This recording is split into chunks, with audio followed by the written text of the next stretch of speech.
know how to fix the holes in our ozone layer. You don't know how to bring the salmon back up a dead stream. You don't know how to bring back an animal now extinct. And you can't bring back the forest that once grew where there is now a desert. You have ignored us in the past and you will ignore us again. We have run out of excuses and we are running out of time. Show us your faithfulness. Show us your trustworthiness. Show us your honesty. Prove us wrong. We desperately need you to prove us wrong. God help us all if you fail to prove us wrong. God help us.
Hello and welcome. You're watching Gravitas with me, Molly Gambhir. Here's a quick look at what's lined up for you on the show tonight.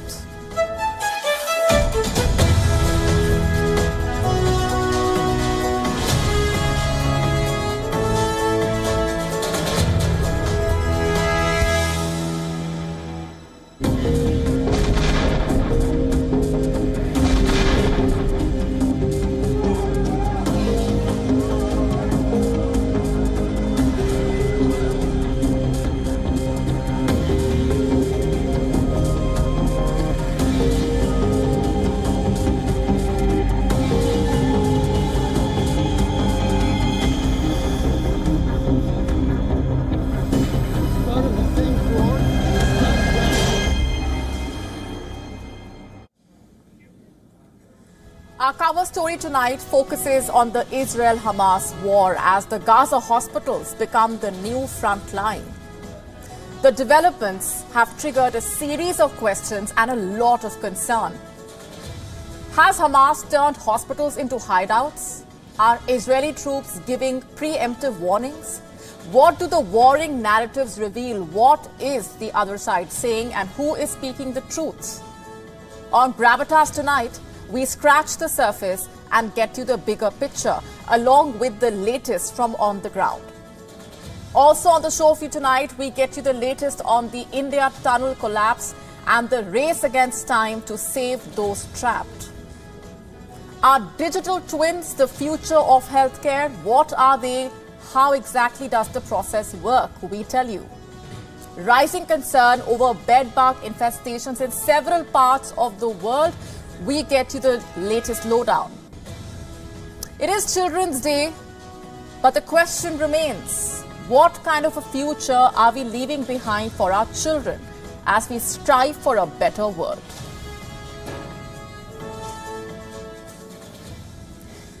It is day 39 of the Israel-Hamas war, and there is one question that everyone is asking. Why is Israel targeting hospitals in Gaza?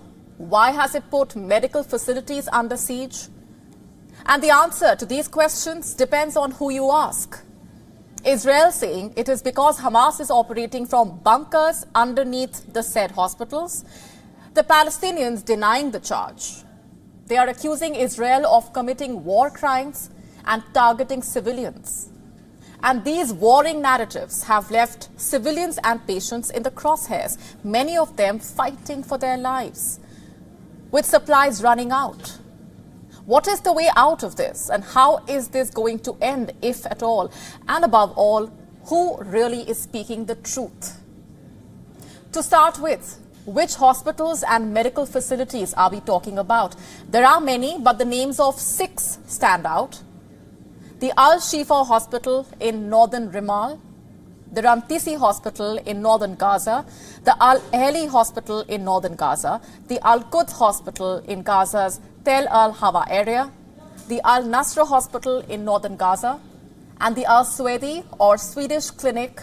All these places have either witnessed or are witnessing attacks by Israeli forces. Let's begin with the Al-Shifa Hospital, the largest medical complex in the Gaza Strip, located in the neighborhood of northern Rimal. As I speak, it is in the grip of absolute mayhem. Israeli forces have encircled the hospital as doctors inside fight to save the lives of their patients. Just have a look at these images. They show newborns inside the hospital, some wrapped in green fabric for warmth, others wearing only cloth diapers. The doctors looking after them saying that their lives are in grave danger with every passing minute. At the pediatric department of Al-Shifa Hospital, we have the intensive care unit and department for lightweight babies under 1.5 kg, as well as the department of moderate cases. I have 39 cases. The hospital's management called me and told me today, you do not have electricity, you have to leave the department. They were all babies, and this couldn't happen. They needed an incubator, heater, a humidity system. Therefore, it was not possible to evacuate the babies. So why has Israel surrounded this hospital, you ask? Because Hamas operatives are apparently hiding in its vicinity. At least that is what the IDF is claiming. It says that there is a Hamas command center underneath the Al-Shifa Hospital, a center which is effectively using patients and staff as human shields. And this center apparently houses the senior-most operatives of the group. Is there any evidence to back Israel's claims? Well, the IDF displayed satellite photographs of the hospital with quote-unquote military command elements marked on it. Israel says this is the only true material it has on its hands for now. Hamas systematically exploits hospitals as part of its war machine. Here, the IDF identified a launch pad, meaning they launch rockets from here. I want to repeat it. They launch rockets on Israel 75 meters from an hospital. Why? They know precisely that if Israel will airstrike a launch pad like that, the hospital would be damaged. So are these claims being rebutted? Yes. Hamas officials are calling them propaganda. A British doctor working at the hospital has called the claim a quote-unquote outlandish excuse. Even the Human Rights Watch, a US campaign group, has said that it could not corroborate the Israeli allegation. To counter these allegations, Israel is pointing at what it discovered at the Rantisi Hospital. It is one of Gaza's biggest pediatric care centers, or should I say, it was the biggest. Just have a look at the visuals on your screen. They show the Israeli forces inside the hospital compound. They claimed control of it over the weekend. Why?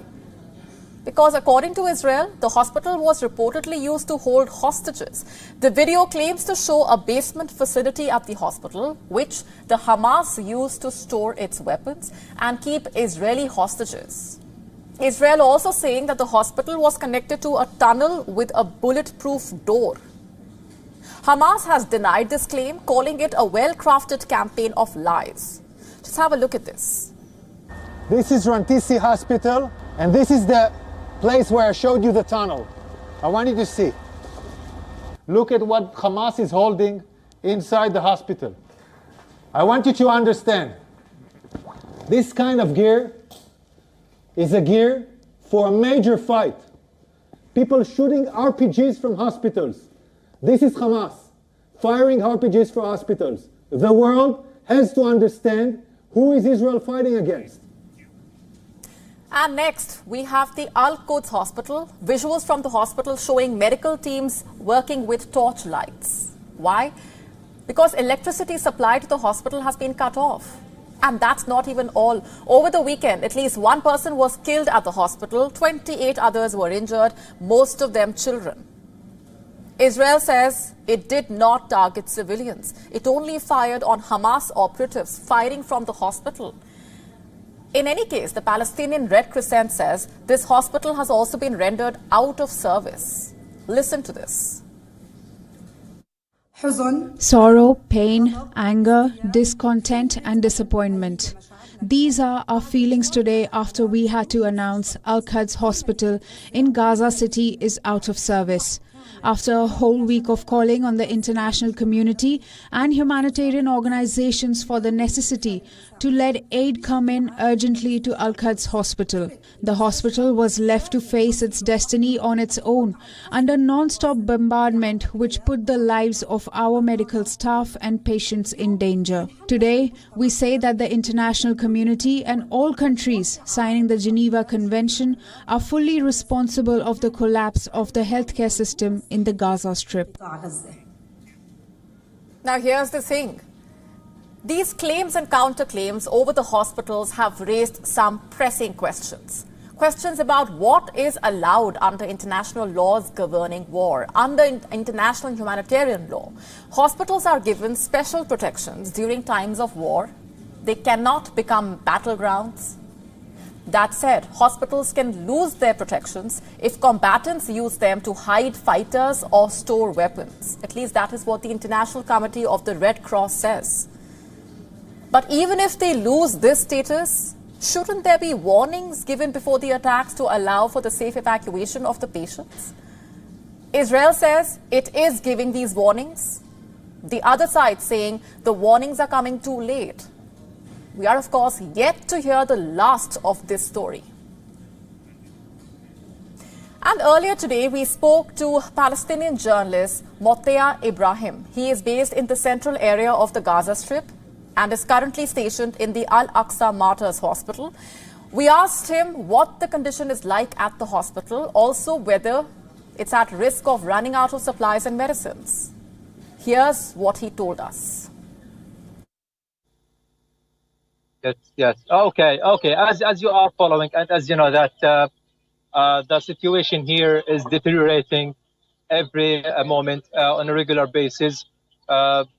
It's getting worse and worse. As you know, till this moment there is no access to the medical basic needs and equipment. Actually, in addition to the ongoing of the Palestinian injuries and the Palestinian wounded people and the Palestinian casualties, as the Israeli occupation forces are still maintaining their strikes against several areas of Gaza Strip. Every moment, the ambulances actually bring Palestinian casualties left behind the Israeli continuous airstrikes.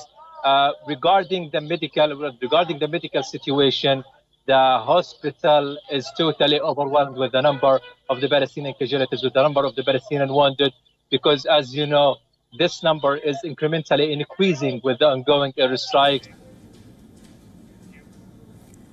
Let's now shift focus to Pakistan, where a curious thing is happening. Killers are getting killed mysteriously. You heard that right. Terrorists are getting killed in Pakistan by unidentified assailants. In fact, over the past few weeks, the latest victim is Jaish-e-Mohammed terrorist Maulana Rahim Ullah Tariq. And this is big. Tariq was not only a key member of the terror group, he was also a close aide of Masood Azhar and was gunned down in Karachi. On the 13th of November, the Jaish terrorist was shot dead in Karachi's Orangi town. According to Pakistani media reports, Tariq was on his way to attend a religious gathering when unidentified men opened fire on him. The Pakistani police labelled it as a case of targeted killing, saying that the attackers approached Tariq and fired 3 shots at him. A mobile phone as well as other valuable items were recovered from him, along with bullet shells. Local media reports cited Tariq's family refuting accusations of enmity. Now, the thing is, this is not the first time this has happened in Pakistan. It follows a series of such incidents. In October, in a similar incident, Daud Malik was killed in Pakistan's North Waziristan. He also was a close associate of Masood Azhar, and he was also the founder of Lashkar-e-Jabbar. Then too, the police described his killing as a targeted attack.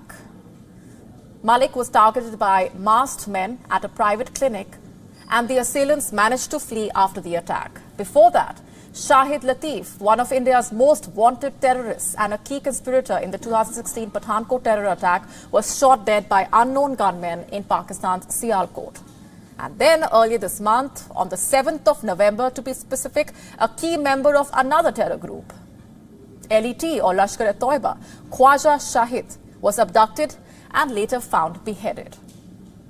Khwaja Shahid was also believed to be involved in the 2018 terrorist attack on the Indian Army camp in Jammu and Kashmir's Sujuwa. 3 days later, on the 10th of November, another LET recruiter and commander, Akram Khan Ghazi, was gunned down by bike-borne assailants. This was in Khyber Pakhtunkhwa. Pakistani law enforcement tried to point fingers at India, but the Pakistani news outlet said infighting within the factions led to his murder.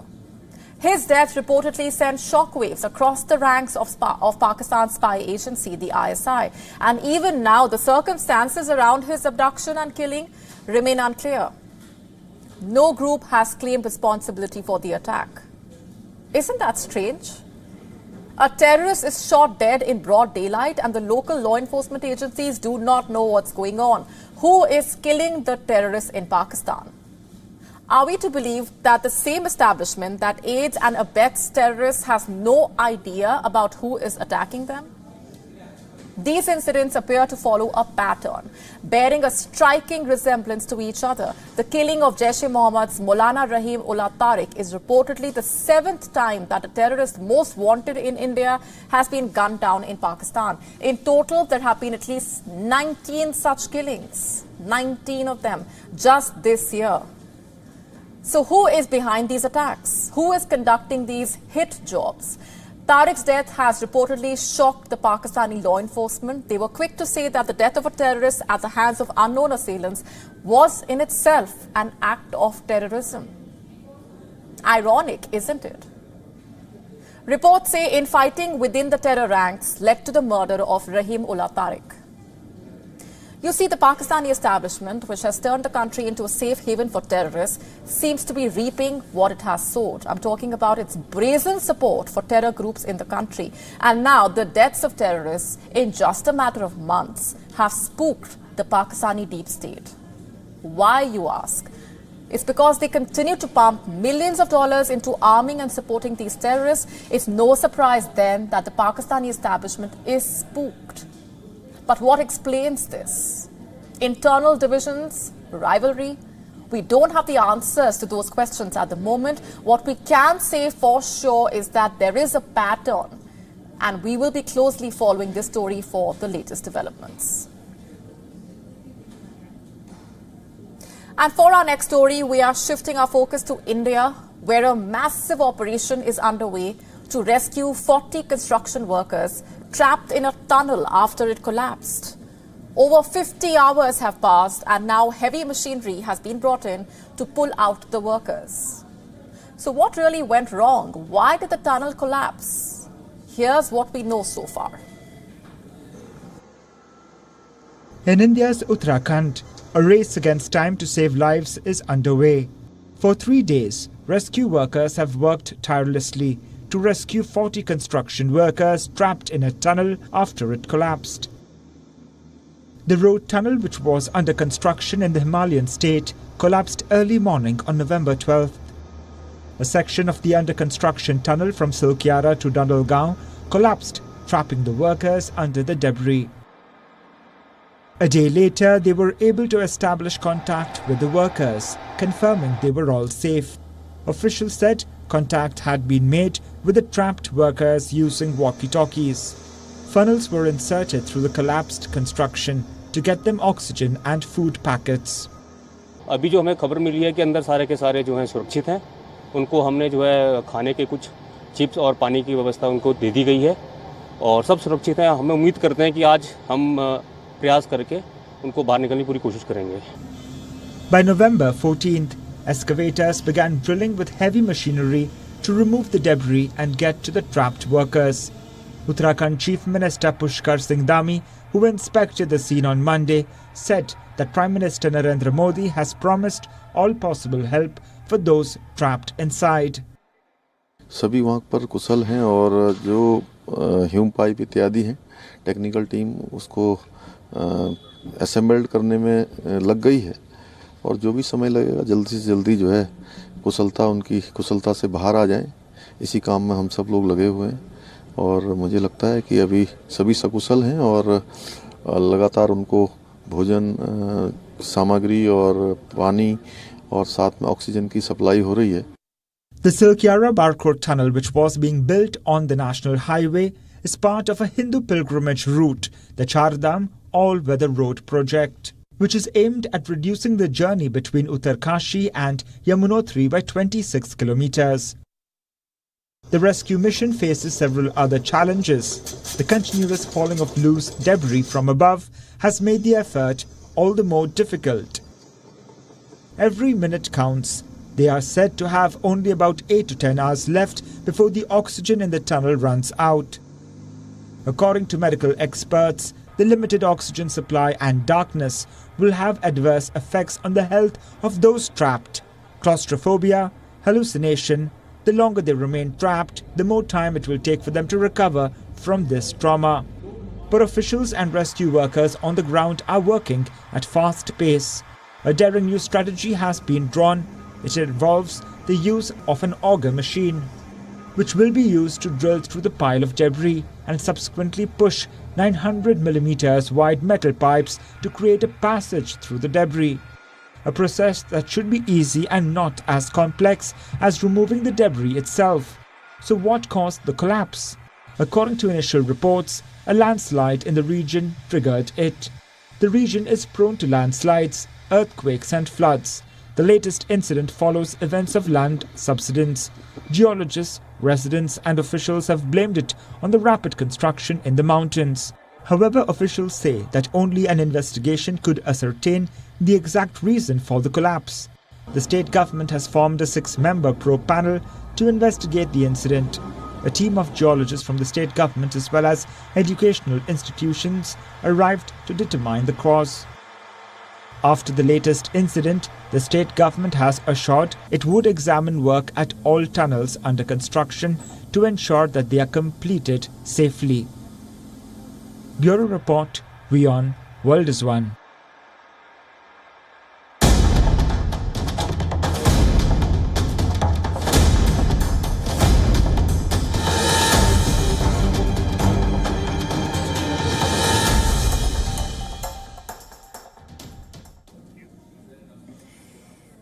Time now for our special segment, Gravitas Snapshot. A segment where we discuss and analyze public figures who are making headlines. And tonight, we are focusing on David Cameron, the former British Prime Minister who has made an unusual return to mainstream politics. Why am I calling it unusual? Because Cameron, who was once at the helm of affairs in the UK, has taken charge as the country's foreign secretary, a decision most leaders who have been at the top office tend to avoid, given the stark contrast in the stature of the two posts.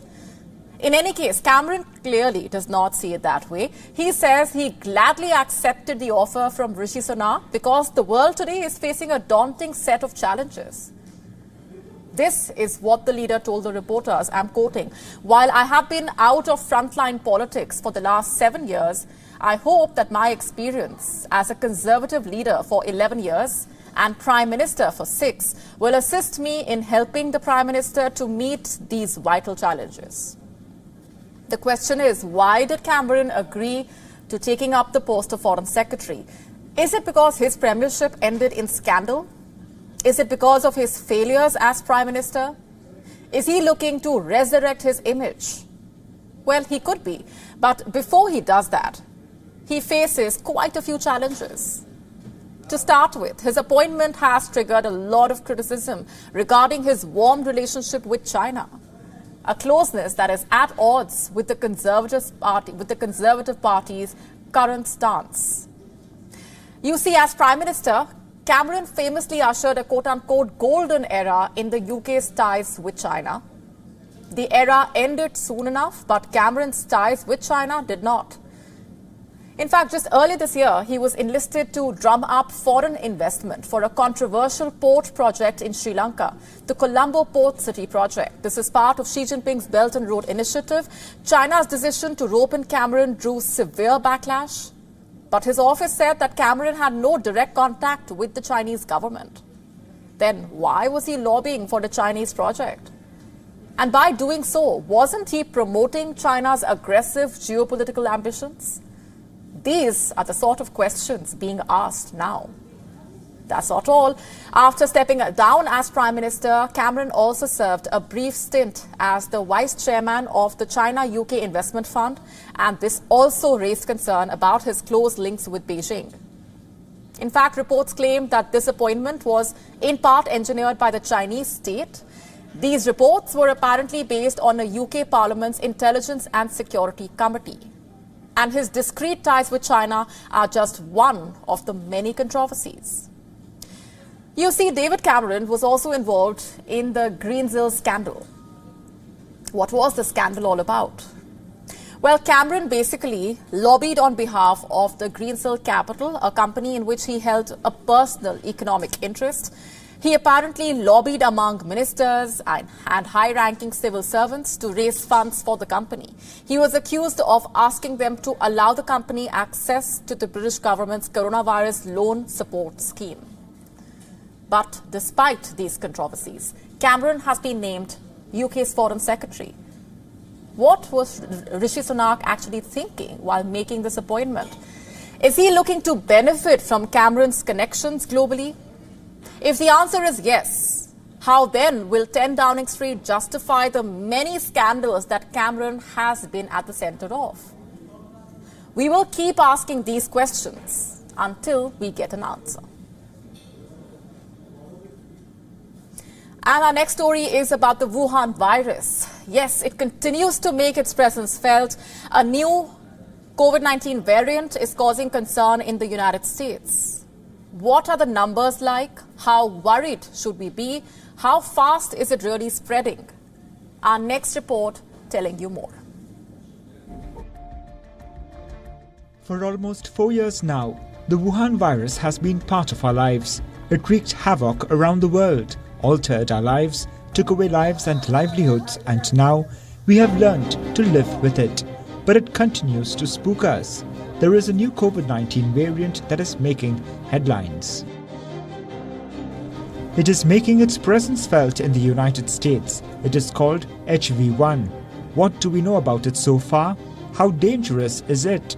Data from the US Centers for Disease Control and Prevention reveals that the variant was to be blamed for around 25.2% of all the newly diagnosed cases during the 2-week period ending on October 28th. Around a quarter of the cases, from accounted for just 0.5% of COVID-19 cases in late July, it has now become the most dominant strain in the United States. It has spread quickly, and officials have started examining the variant to brace for a possible surge in the winter season. The World Health Organization earlier labeled the EG5 strain of the COVID-19 virus as a variant of concern. EG5, also called as Eris, is a subvariant of the Omicron. It categorizes variants into 3 categories: variants of interest, variants of concern, and variants of high consequence. So how worried should you be about the latest variant HV.1? The new Omicron subvariant has overtaken other strains, including Eris, to become the dominant variant in the United States. There are also some highly mutated strains that can be more dangerous, like B8286 or Pirola. In fact, JN1, the descendant of Pirola, was recently detected in 12 countries. This included the United Kingdom, United States, Iceland, Portugal and Spain.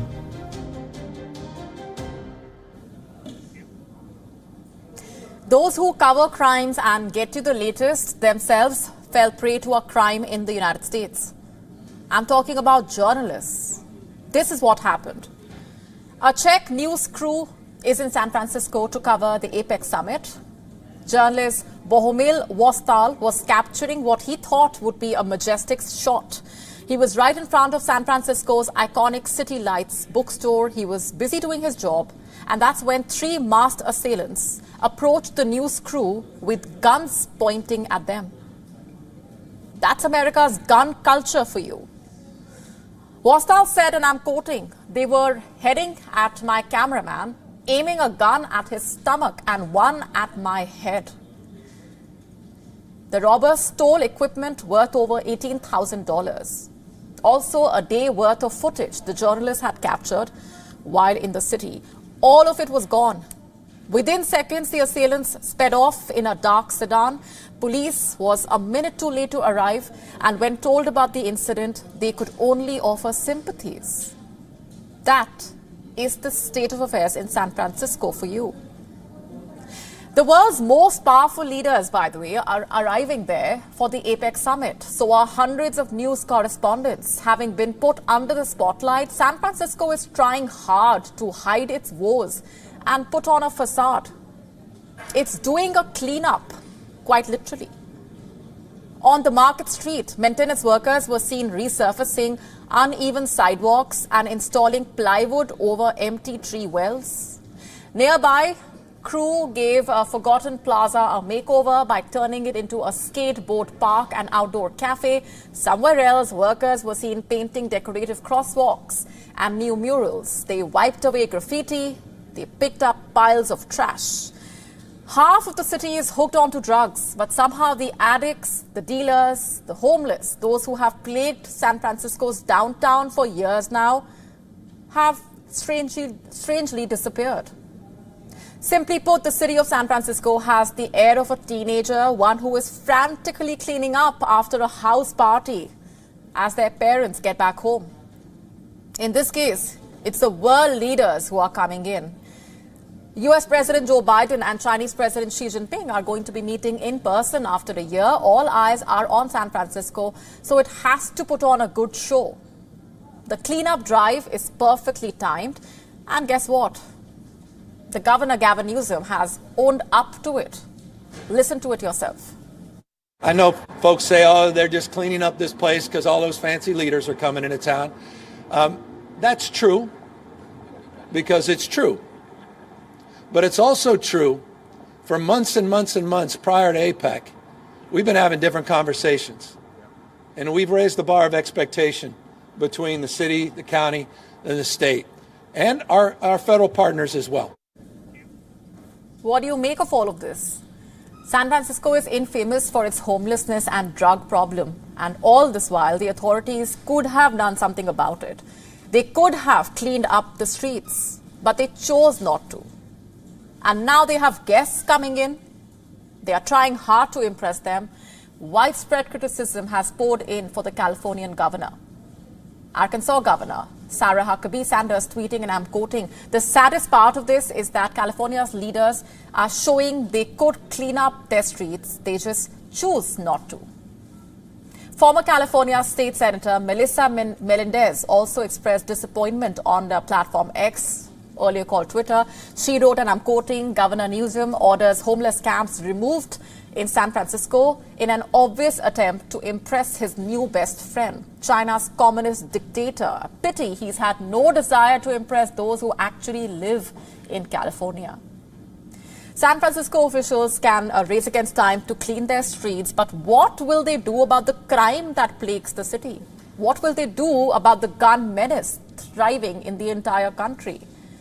Unlike hiding homeless people, these deep-rooted issues cannot be fixed overnight before an international summit. There isn't any band-aid big enough to mask them. What happened to the Czech news crew is the latest example. The city of San Francisco may be getting a facelift, but its crime is not going anywhere.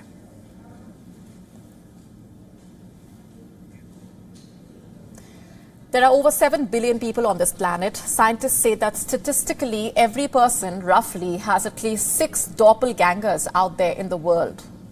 That means there could be 7 people with your face, including you. But have you ever thought of having a digitally produced twin? A digital twin who can be experimented on to identify the best possible treatment without you actually having to go near a pill or a surgeon's knife? With the latest developments, it seems like that might be possible. The algorithm of artificial intelligence has gone a step further in the field of medicine, and scientists have now made it possible to believe that within 5 to 10 years, in silico trials, virtual organs will be used to assess the safety and efficacy of drugs that will help individuals get personalized treatments and avoid medical complications. While various companies are already using patient-specific heart models to help design medical devices, a Barcelona-based startup is offering companies the ability to test drugs and devices on simulated models of human hearts. Apart from offering various benefits to the heart patients, this cutting-edge technology is also expected to offer benefits to cancer patients. To make this possible, AI experts at the drug company GSK have already started working with cancer researchers at King's College London. Experts during the trials will build digital replicas of patients' tumors by using images and genetic and molecular data, as well as growing patients' cancer cells in 3D and testing how they respond to the drugs. And with the transformation of medicine from analog to digital, scientists in the future will now be able to predict how individual patients are likely to respond to different drugs, combinations of drugs, and dosing regimens. This AI-produced digital twins discovery is all set to simulate solutions in complicated conditions of pregnancy. Researchers during the course of their trials will help develop drugs for conditions like the central insufficiency and also offer a better understanding of the physiological processes underpinning pregnancy and labor. Although developing a virtual model of the human body remains a far-fetched proposition, the potential of the digital twin to revolutionize management of electronic healthcare records is beyond question.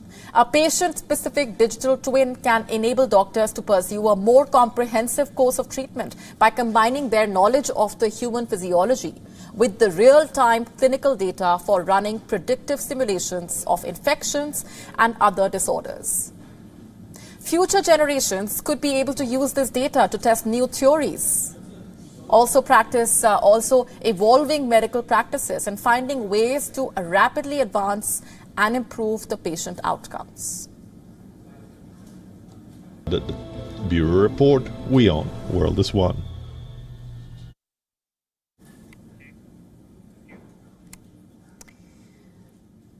Let's now shift our focus. It's the 14th of November, the birth anniversary of former Indian Prime Minister Jawaharlal Nehru. This day is marked as Children's Day. Why? To honor Pandit Jawaharlal Nehru for his devotion towards children and how he advocated for their rights and education. But as we mark this day, I want you to also take a moment and just think about the kind of world that we are leaving behind for our children. In fact, before we even think of the future, what kind of a world are we offering to them right now, speaking of what's happening around the world? Just have a look at what's happening in Gaza. Before the war started, Gaza had a population of 2.3 million, and guess what? Children accounted for almost half of it. According to the WHO, every 10 minutes, a child is killed in the Gaza Strip. Every 10 minutes. More children are now dead as compared to when we began the show tonight. Just let that sink in. As much as it pains me to say this, Gaza has become a children's graveyard. Out of the over 10,000 dead, 4,000 were innocent children. Staff at the Al-Shifa hospital fighting to keep the newborns alive. Oxygen supplies have run out. Babies can no longer be put in incubators. Such is the desperation that doctors are wrapping premature infants in foils to keep them warm. the same foil you use to wrap your food. Hospital staff is huddling the babies together and keeping them near hot water. Just imagine their plight. In the last 1 month, more children have been killed in Gaza than the total around the world annually since 2019. This is according to non-governmental organization Save the Children. Just look at the numbers. They are harrowing. In 2020, 2,674 children were killed across 22 countries. In 2021, some 2,515 children were killed across 24 countries. In 2022, the figure was 2,985. And now, in just over a month, 4,104 children have died in Gaza alone, in just one region of the world. There are 2 wars going on in 2 different parts. One in West Asia, the other in Europe. Once the Ukraine war started, more than 1,500 children, since it started, more than 1,500 children have been killed or injured. This is according to United Nations data from June. I'm sure the figure has further gone up since then. Adults begin wars and children pay the price. Adults do the deed and children bear the brunt. Just have a look at what's happening in the Indian national capital itself. The air quality index in parts of Delhi turned severe. Once again, the Indian capital is blanketed in a smoky haze. The same nightmare playing on repeat. The same story all over again. Children have been breathing in this polluted air. Little children with their fragile lungs. You know, experts say breathing the air in Delhi is equal to smoking 25 to 30 cigarettes a day. But your children are not accustomed to it, even if you might be by now. Don't they have the right to breathe in clean air? Today, we might be wishing children a happy Children's Day, but you also might be getting them new toys or chocolates. But think about what's happening around us, around the world. A war-torn, polluted, exhausted world. Is that really what you want for your children? Think about it. As the Native American leader, Chief Seattle, famously said, we don't inherit the earth, we borrow it from our children. So we better be responsible. Let's now tell you what else made news around the world. Time for Gravitas Global Headlines.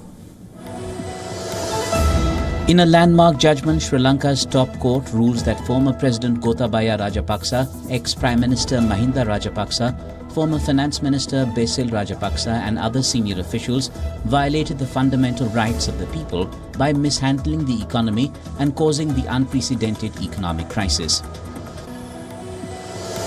Gun salutes rang out across central London on Tuesday to mark King Charles III's 75th birthday. There was a 41-gun salute in Green Park near Buckingham Palace and a 62-gun salute at the Tower of London on the banks of the River Thames.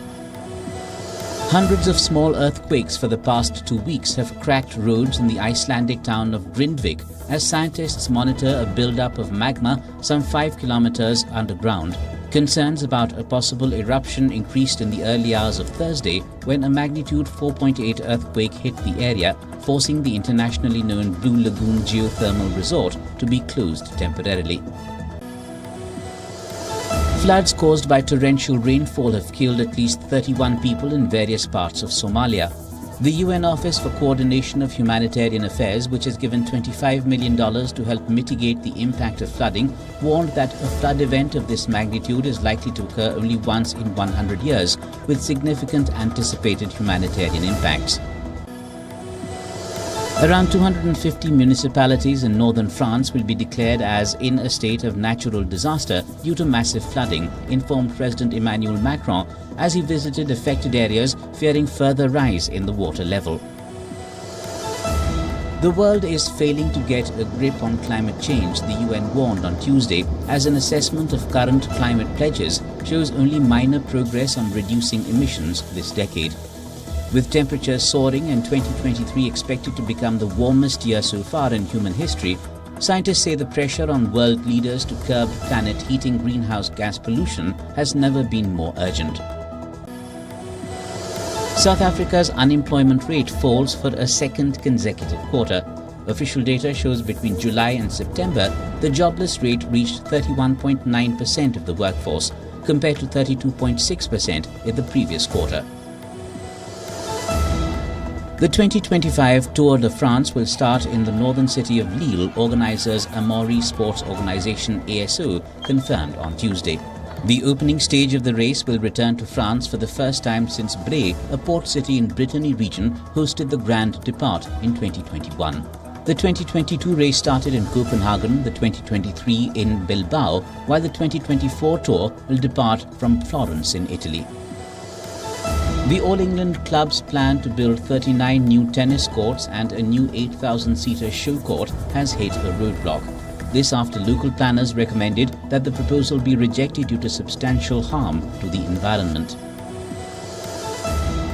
Hosts India will take on New Zealand in the first semi-final of the ICC ODI World Cup in Mumbai. This is the rematch of the 2019 semi-final, which New Zealand won by 18 runs. India skipper Rohit Sharma said in the pre-match conference that his team believes in concentrating on the present than in dwelling on the past. The men in blue got the better of the Kiwis in the group stage earlier this month and are the only unbeaten team in the tournament. On that note, it's a wrap on this edition of Gravitas Tonight. This is me, Molly Gambhir, signing off, leaving you with Gravitas Images. Thanks very much for watching.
Israel woke up to a barrage of thousands of rockets fired from the Gaza Strip.